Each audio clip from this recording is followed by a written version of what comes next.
അസ്സലാമു അലൈക്കും. ഇന്ന് ഞാൻ വന്നിട്ടുള്ളത് ബീഫ് കട്ട്ലേറ്റ് ആയിട്ടാണ് കേട്ടോ. അപ്പോൾ അതിൻ്റെ വീഡിയോ ആണ്. അപ്പോൾ വീഡിയോയിലോട്ട് കടക്കുന്നതിന് മുന്നേ എൻ്റെ ചാനൽ ആദ്യമായിട്ട് കാണുന്നവർ ലൈക്ക് ചെയ്യുക, ഷെയർ ചെയ്യുക, സബ്സ്ക്രൈബ് ചെയ്യണേ. അപ്പോൾ നമുക്ക് വീഡിയോയിലോട്ട് പോകാം. ഇതിന് വേണ്ട ഇൻഗ്രീഡിയൻസ് വലിയ ഉള്ളി അരിഞ്ഞത്, അതുപോലെ തക്കാളി, പച്ചമുളക്, ഇഞ്ചി, വെളുത്തുള്ളി, കറിവേപ്പില, ഇതൊക്കെ കേട്ടോ ഇതിലേക്ക് വേണ്ടത്. ഇനി നമുക്ക് ബീഫ് മുളക് പൊടി, മഞ്ഞൾപ്പൊടി, മല്ലിപ്പൊടിയും ഇതൊക്കെ ഇട്ടിട്ട് വേവിച്ചെടുത്തിട്ടുള്ളത്, അതായത് ഒന്നാണ് ക്രഷ് ചെയ്തെടുത്തിട്ടുള്ളതാണ് കേട്ടോ. ഇനി ചട്ടി ചൂടായി വരുന്ന സമയത്ത് ഇതെല്ലാം കൂടി ഇട്ടിട്ട് ഒന്നങ്ങണ്ട് വേവിച്ചെടുക്കണം.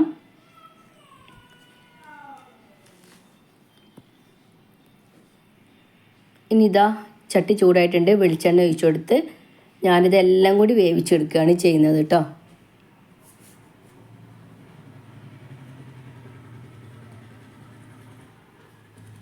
ഇത് പെട്ടെന്ന് തയ്യാറാക്കാൻ പറ്റും കേട്ടോ.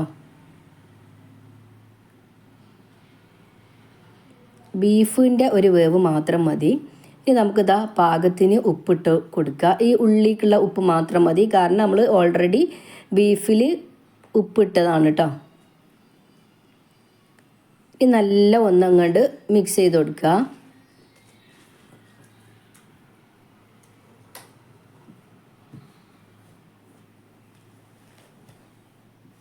ഇനി ലേശം കറിവേപ്പില ചേർത്ത് കൊടുക്കാം.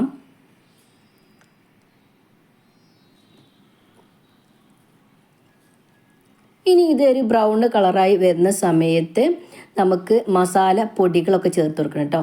മല്ലിപ്പൊടി, മുളക് പൊടി, മഞ്ഞൾപ്പൊടി, ഗരം മസാലപ്പൊടി, ഇതെല്ലാം ചേർത്തിട്ട് ഒന്നങ്ങോട്ട് മിക്സ് ചെയ്ത് കൊടുക്കുക. അതിൻ്റെ ചുവക്കെ പോണത് വരെ ഇളക്കി കൊടുക്കണം കേട്ടോ.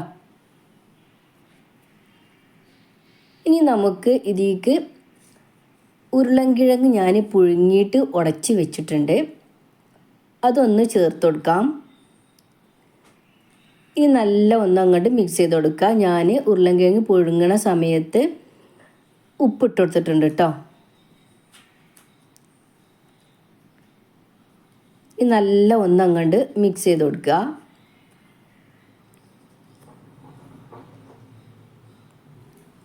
ഇത് ഞാൻ മല്ലിച്ചപ്പും കൂടി ചേർത്ത് കൊടുത്തിട്ടുണ്ട് കേട്ടോ.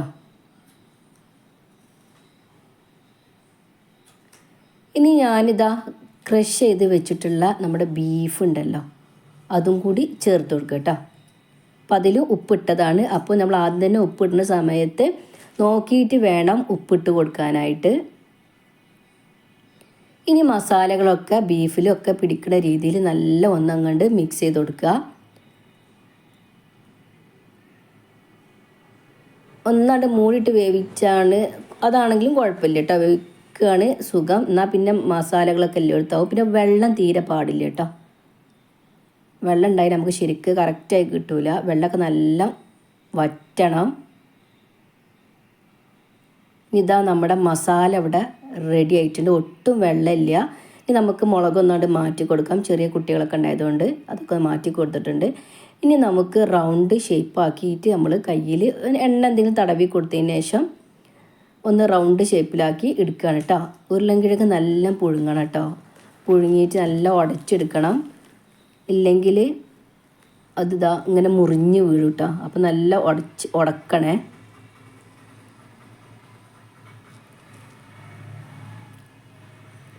റൗണ്ട് ഷേപ്പിൽ ആക്കി വെച്ചിട്ടുണ്ട്. നമുക്കിത് ഓരോന്നായിട്ട് അങ്ങനെ ഉണ്ടാക്കിയെടുക്കാം. പെട്ടെന്ന് തയ്യാറാക്കാൻ പറ്റിയതാണ് കേട്ടോ. അധികം പണിയൊന്നുമില്ല.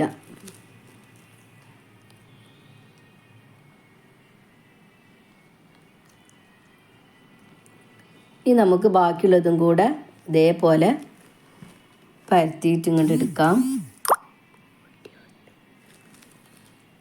ഞാനെല്ലാം ഇങ്ങനെ ആക്കി വെച്ചിട്ടുണ്ട്. ഇനി നമുക്ക് ഇതിലേക്ക് മുട്ട വേണം കേട്ടോ. ഞാനിത് ഒരു മുട്ടയാണ് എടുത്തിട്ടുള്ളത്. ഇനി റസ്കിൻ്റെ പൊടിയും വേണം, അതും എടുത്തിട്ടുണ്ട്. മൈദൻ്റെ മാവാണെങ്കിൽ നല്ലതാണ് കേട്ടോ. മുട്ടയിലൊന്ന് കോട്ട് ചെയ്തെടുക്കുക, റിസ്കിൻ്റെ പൊടിയിലും ഒന്ന് കോട്ട് ചെയ്തെടുക്കുക.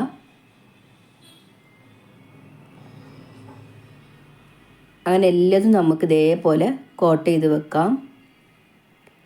ഇനി ഈ സമയത്ത് നമുക്ക് പാൻ അടുപ്പത്ത് ചൂടാക്കാൻ വെക്കണം കേട്ടോ. വെളിച്ചെണ്ണ ചൂടാക്കാം, പെട്ടെന്ന് നമുക്ക് തയ്യാറാക്കാം. അപ്പോൾ എണ്ണ നല്ല ചൂടാവുകയാണെങ്കിൽ പെട്ടെന്ന് നമുക്ക് തയ്യാറാക്കിയെടുക്കാം. എണ്ണ പെട്ടെന്ന് കുടിക്കൊന്നുമില്ല കേട്ടോ.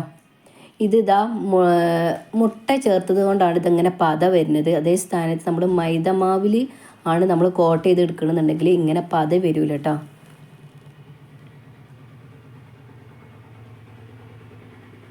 ഇത് ബ്രൗൺ കളറായി വരുന്ന സമയത്ത് നമുക്കൊന്ന് മറിച്ചിട്ടെടുക്കാം.